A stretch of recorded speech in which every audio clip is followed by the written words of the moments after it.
Welcome, everyone, to another exciting CISO Global live event. CISO Global, of course, is the organization that believes that cybersecurity is a culture, not a product. And our mission is to support company cybersecurity resiliency by making the best cybersecurity talent in the world available through services that support your organization's own culture of cybersecurity. And speaking of talent, I'm joined today by two of CISO's rock stars, Carrie McQuarrie and Josh Bozarth. Sorry about that, Josh. I think I learned something new and terrifying every time I talk to him. I'm sure today will be no different. So, Carrie, can you introduce yourself and tell us what you do at CISO? Sure. My name's Carrie McQuarrie. I spent many years in the IT infrastructure field before moving over to incident response, and I am now currently the manager of our security operations center here at CISO. Oh, thank you so much. Next, we got Josh Bozarth. I got it right that time. Josh, tell us a little bit about yourself. Sure, not a problem.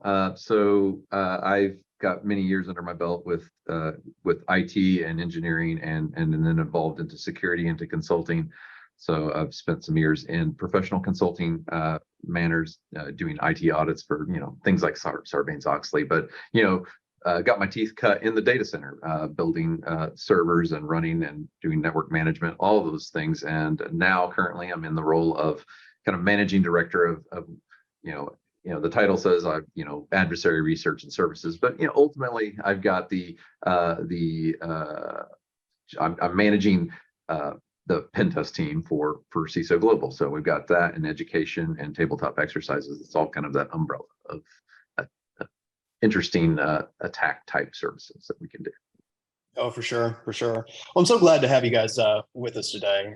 Our topic today, first of all, concerns, I think, the very real experience that I think we as cybersecurity professionals have, that most breaches aren't the result of some super sophisticated attack chain, but rather simple, sometimes single points of failure that causes the whole house of cards to fold like a tortured metaphor of dominoes.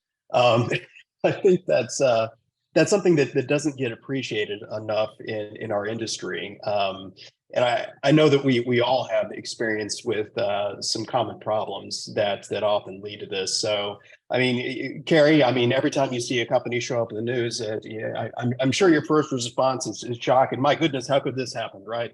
Yeah. How could that have happened?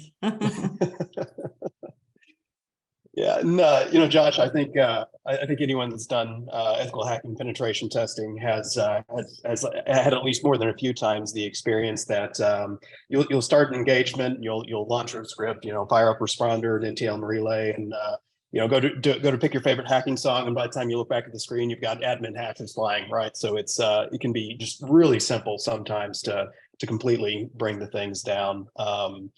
But as far as some of these common problems go, I think one that's not appreciated enough is the very real reality of threat actors being able to bypass endpoint protection or antivirus EDR software that an organization has.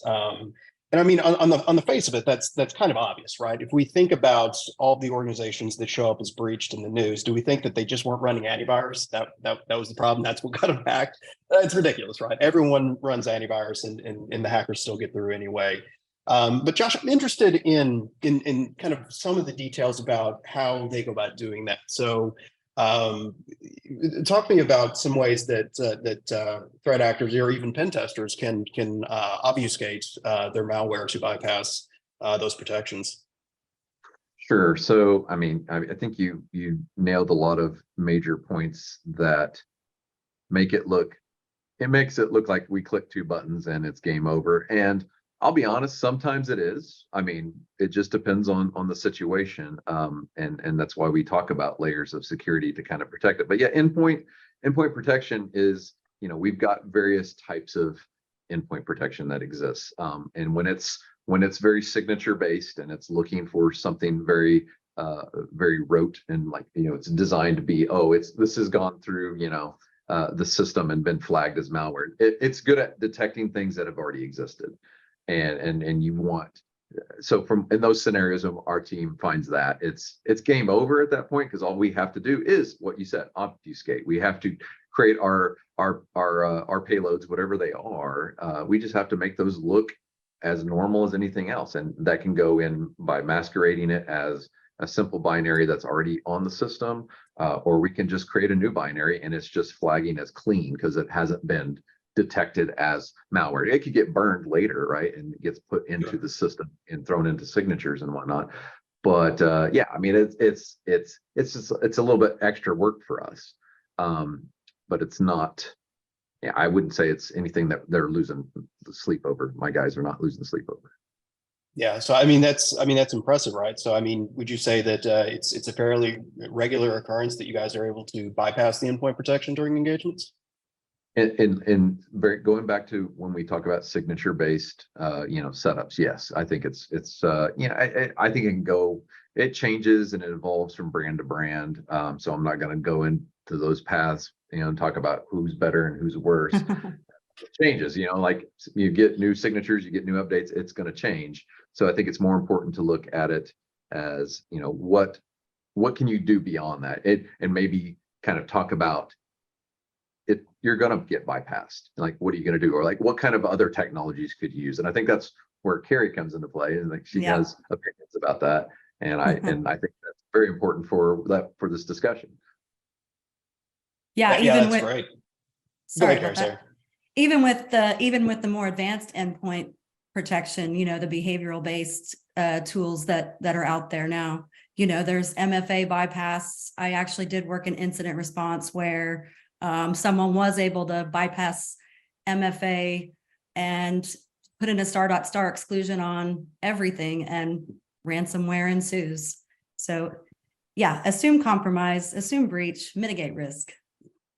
So that's wild. I mean, how would an attacker go about doing that? I mean, what do you have specifics in that instance?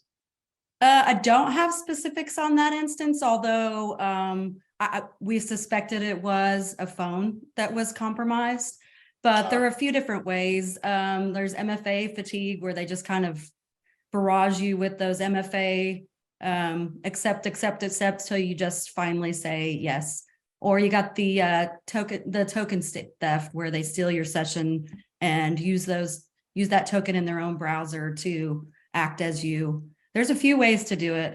I don't think any of them are super easy. They're a little more sophisticated, but besides MFA fatigue, that's kind of sure. Well, even by mistake, right? If it just keeps popping right. up, sooner or later you might just miss. Right. Yeah, that's important to kind of consider. Another thing I think that doesn't quite get the same level of attention just in this space is that threat actors aren't limited to just malware, right? So, I mean, what are some risks that can come from that? And for either of you, that what kind of damage could they do even without putting in some sort of tool set or ransomware? Where does that come from? Well, I mean, go ahead, Josh. No, you're fine. I mean, yeah, without having any tool sets in there, you still have, data exposure, you have, email, financial information, that's stuff like that, that's compromised. It's not all about what kind of tool sets and what kind of damage you can do. One of the more common things is that I see, especially in the incident response and the SOC side of things, is just access to data is one of the big concerns. Yeah, and you got to keep in mind that you can get access to that data without having, planting some kind of payload. Like a lot of times when we're doing our engagements and we do that, online reconnaissance, and we're looking at breach data sets, like we're looking at, breach credentials that are out there that, most of the time everyone's kind of aware of and should be aware of, and hopefully have changed it. But what we find, and this is where it gets interesting, is like sometimes they don't, right? Sometimes the passwords aren't getting changed, and then they have to go through the MFA cycling, because everyone's like, oh, I'm fine because I have MFA. We can talk about that, as we know that's possible.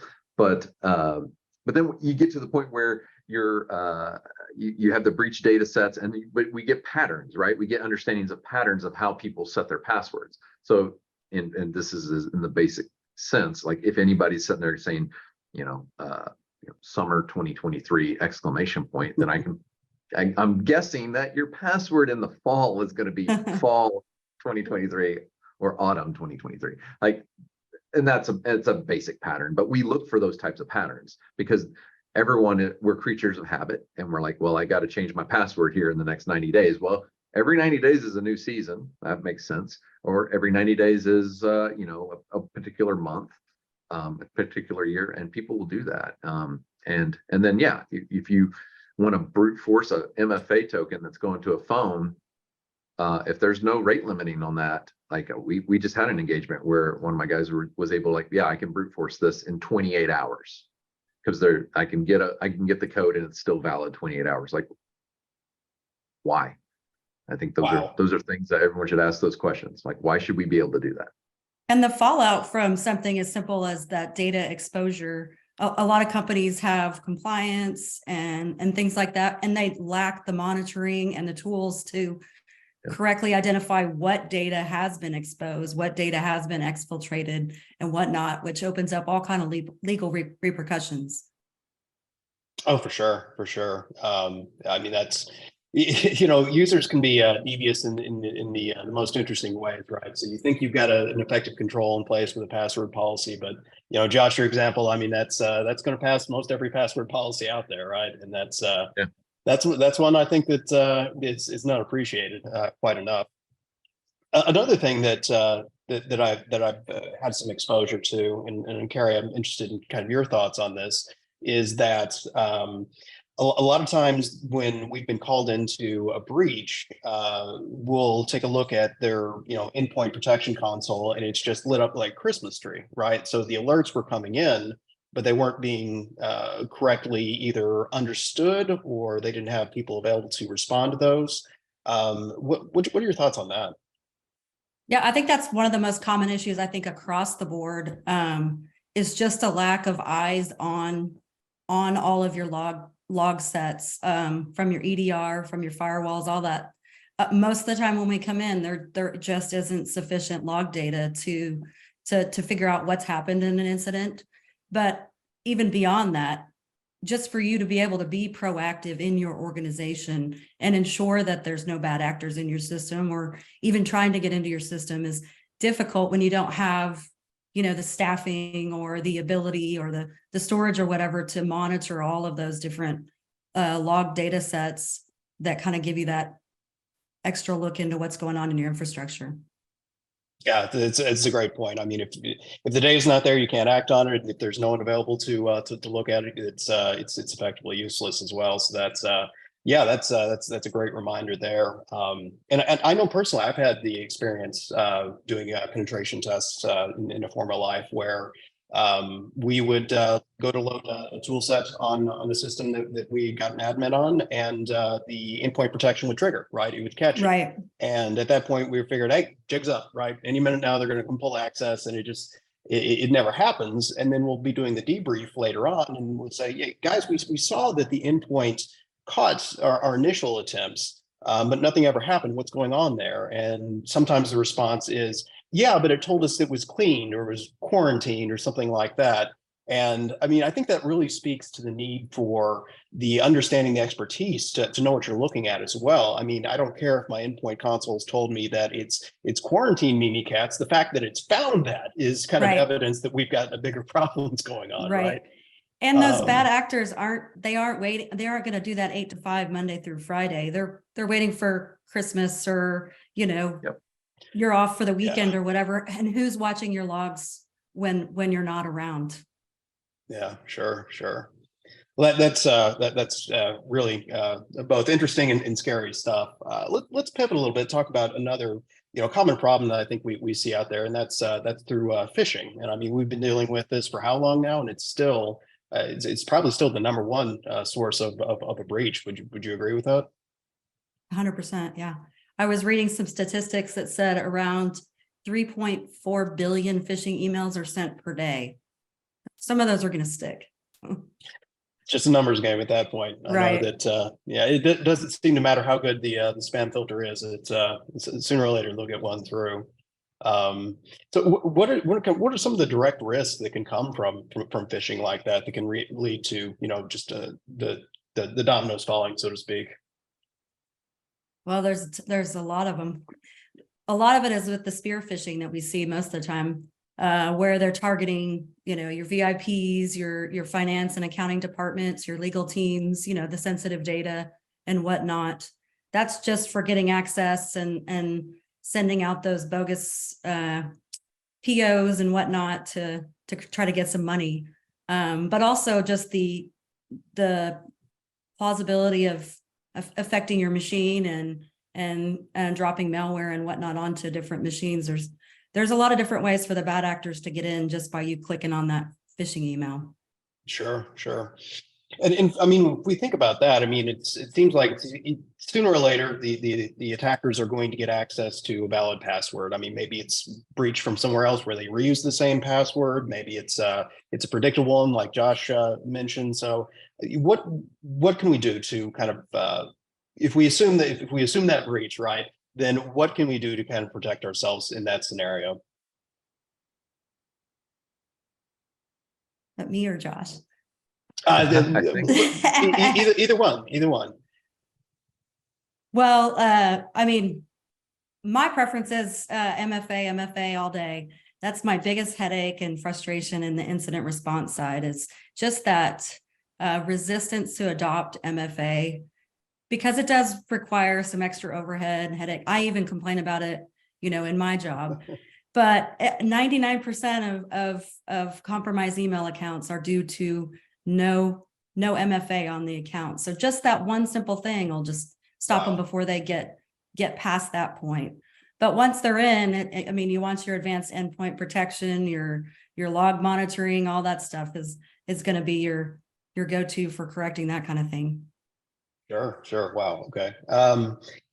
Why do you think that there's such resistance to that? I mean, do we have numbers on the amount of emails that are protected with MFA? I read some numbers that 28% of Microsoft users are using MFA, and around 25% of companies are enforcing MFA. And it's sort of similar with patching your OS and whatnot. There is some overhead. There is some risk of downtime. And I think that a lot of companies are just unwilling or a little hesitant to take that risk of some downtime or some slowness in getting to resources and assets. So I think what I'm hearing is we're going to be employed for a while. Yes. Yeah, definitely. I wonder from, I don't have statistics on it, but that 25% or 20% of Microsoft users actually using MFA. What happened? I wonder what happened that made them like, yeah, let's turn on MFA.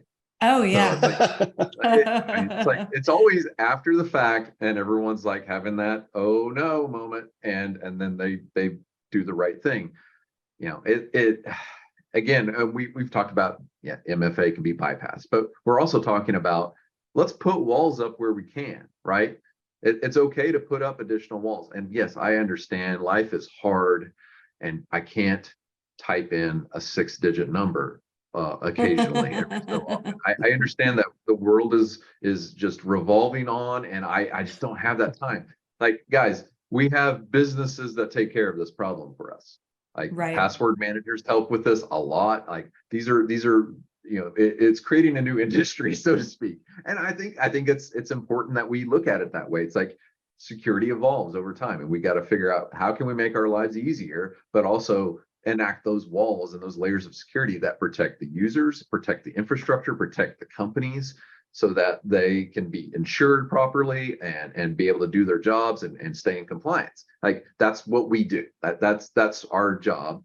And that's what we consult with people about. And I think it's important that, don't just get all bent out of shape because you have to enter a 6-digit code every 2 weeks or whatever. Like think about it from a longevity standpoint. Right. Sure. And unlike inflation that's starting to slow, the number of compromises and breaches is not starting to slow. Nope. It is only increasing every year. Yeah. You're not going to slow that down for you. Sorry. No. And not until they start hating money, right? Right. Yeah. A quick sidebar to the audience. We are taking questions. So if you have a question for us, feel free to post that in the chat and they'll get that over to us, and we'll do our best to answer it with something with something relevant. The other thing that I think is underappreciated is that, say, you have someone gain initial access, even to just a general unprivileged user account. This can still lead to a potentially big breach through exfiltration. Why do you think that's such a big problem out there? I'll defer to Josh on that one since he's more on the infiltration side. Well, I mean, it is one of those things where I think uh, everyone can devolve problem. Like we're already talking about, we're already inside the network, right? We're looking at that, and so like the big wins are, are you current with your updates and your patches and things like that? And from our perspective, Microsoft worked hard to get beyond that, right? They had their problems back in the XP days, and it was field day for all of us who were doing pen tests. And every once in a while you have your eternal blue issues, and you get these exploits that are kind of evergreen, and if you see them in a pen test, you're like, oh, hey, let's go, guys, we're having fun. Off to the races. But most of the time, people are staying up to date because I think the education's gotten out there. We have Patch Tuesday. People are taking the time to like, I have to put these on here. It's that overhead that they've accepted, right? Carrie mentioned that. So from a Windows, if it's a Windows issue, if it's within like that first month and it's, like a criticality 10 or whatever, then yeah, we're going to take advantage of it. But that doesn't happen too often. Usually it's like, if people are just not paying attention to what they're doing, they don't have the tools in place to make sure they're staying up. But I think the biggest issue is the one that a lot of people will ignore. And I mean, I've still been dealing with this, ever since I've been in security. It's like, yeah, they're worried about Windows. I'm like, what about the non-Windows things that you have? What about your VMware or virtualization platform, whatever you're using? What about your Linux? Because there's kernel exploits like crazy for Linux that we can have fun with. What are you doing about these boxes, these blinky light boxes that you've got stuck in your network that have updates that, they could be from anywhere, any network vendor. These have issues too. A lot of them have been in the news lately. And the application patching too is something that kind of falls by the wayside in a lot of cases.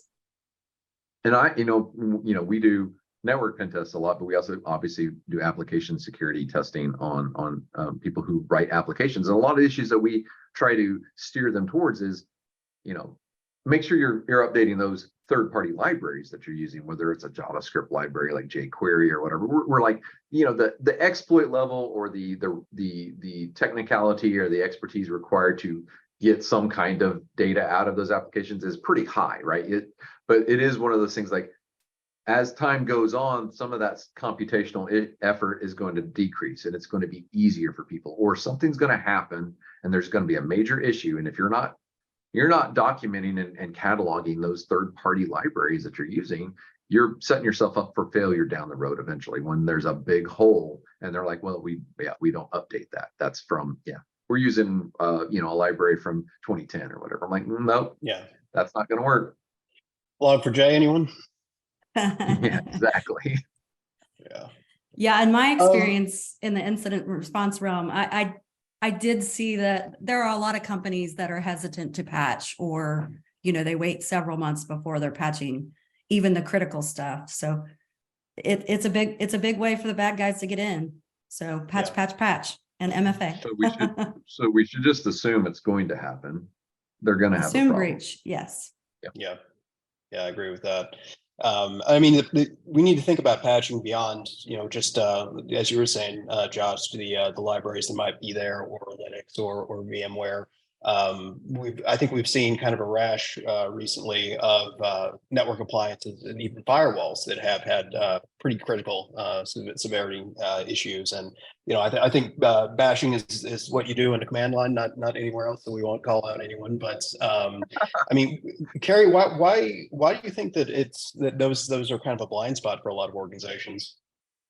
Well, your firewalls is kind of that entry point to your castle, right? It's your perimeter fence and your gateway and everything like that. But there's vulnerabilities. We've seen a lot of ransomware cases where there's RDP open for anyone to get in. With the recent COVID and everybody working from home, a lot of the firewalls weren't properly patched or had some misconfigurations that we're creating all these VPN tunnels for our users to get in from home. And now that's also providing a gateway for those bad actors to get in there. So it's super important to keep your firewalls up to date, keep them patched, and routinely do some assessments on your policies and whatnot to ensure you're not leaving any gaping holes. Yeah, yeah. I mean, it occurs to me that, some of that could be due to just availability concerns, like, patching something like that could obviously cause service disruption.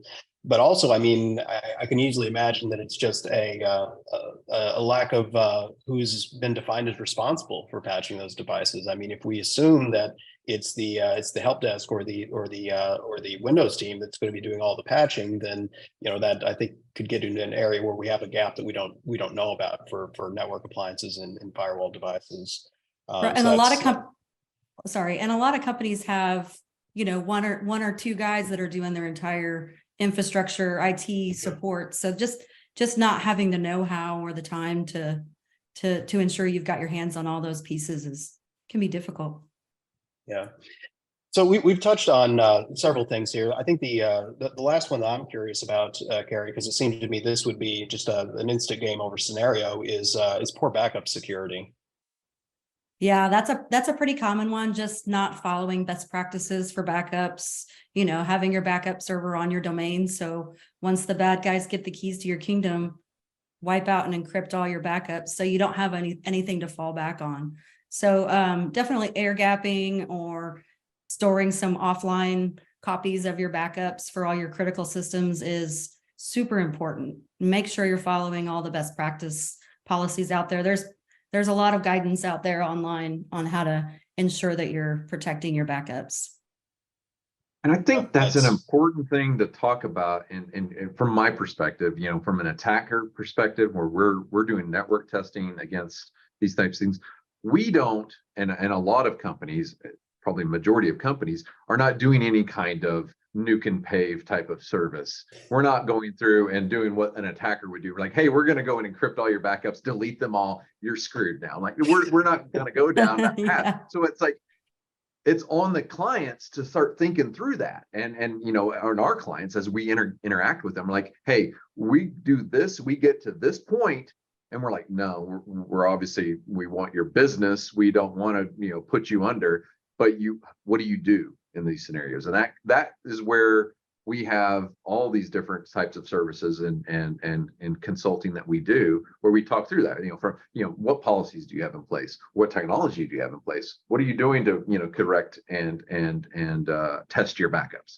And these are all things that, we have to draw the line and say, we're not crossing that line, but hey, somebody else will, they will, what are you going to do? Yeah. Yeah. Well, guys, this has been fantastic.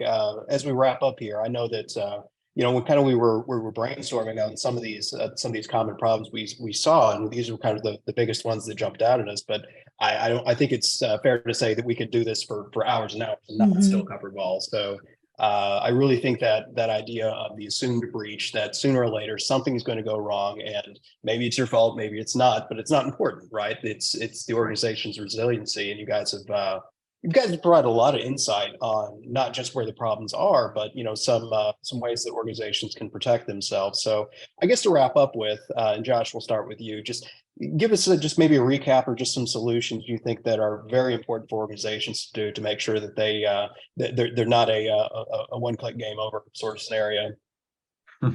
Well, so I mean, I think awareness is key, and what you don't know, you don't know, and I think, going through the motions, and it's easy from my perspective, like, yeah, you need to do some security testing, whether it's a vulnerability assessment, a penetration test, but it goes beyond that. It is just getting the information in front of your eyeballs and seeing what it is. And so, yeah, if you engage with me and my team and say, hey, do a pen test, and we give you a deliverable, don't just file it in the cabinet. Look at it. What can I do to remediate this? What layers can I put in place that protect me from this type of attack in the future? even though it may or may not have been. We may say, hey, this is a possibility we weren't able to exploit. It doesn't mean you can just ignore it, and you shouldn't ignore it. And we find a lot of times where clients are they're getting better, but it is a hard job, right? I get it. Like me handing you a PDF or whatever, from a deliverable standpoint, and having to understand that, that's what we're there for. We'll help you understand it and understand what you need to do. Some of that we don't know, and that's on them, but guiding them through that and saying, hey, this will make you a better, this will make your network better. This will make your organization safer. It may not make you perfect, but it is moving that needle in the right direction. That's great. That's great. Carrie, I'll leave you with the last year. What are your thoughts? I definitely feel like cybersecurity is a marathon, not a sprint. Just recognizing what you internally can do as an IT team with patching and deploying tool sets and whatever, and then recognizing what maybe is outside of your ability to do it and asking for help. There are people out there that have the expertise to do vulnerability scanning and what Josh's team is doing, ingesting your logs and monitoring your infrastructure and stuff like that. Just identifying what needs to be secured, what you can handle, and then start talking to the people that can help you with the things that you can't. Sure. So what you're telling me is not everyone has to build their own SOC? Yeah, I wouldn't recommend it. Yeah. It could be pretty expensive pretty quickly. Carrie, I'm interested. Are there any current trends in breaches that we're seeing happen more frequently than not? I think there's, you just saw the recent MOVEit file transfer vulnerability. Yeah, that impacted a lot of people. I feel like there's a lot more of the application vulnerability and third party kind of thing coming along. But also I feel like that sophistication of the bad actor groups, the APT groups, is just getting better and better. I say it all the time. It's kind of like the new drug cartels where they're backed by, tons of money with tons of talent. And it's up to us to try to help people protect themselves. Yeah, that's a great point. I mean, I think if you just look at it from a dollars and cents perspective, if they have to spend $500,000 on a zero-day exploit, but they know that they're going to be able to extract 20 million from the victims, I mean, that's just good business, right? Yeah. It's scary what you can be up against. I think that's a topic we could spend another whole session on, right? That part's fascinating. Yeah. Yeah.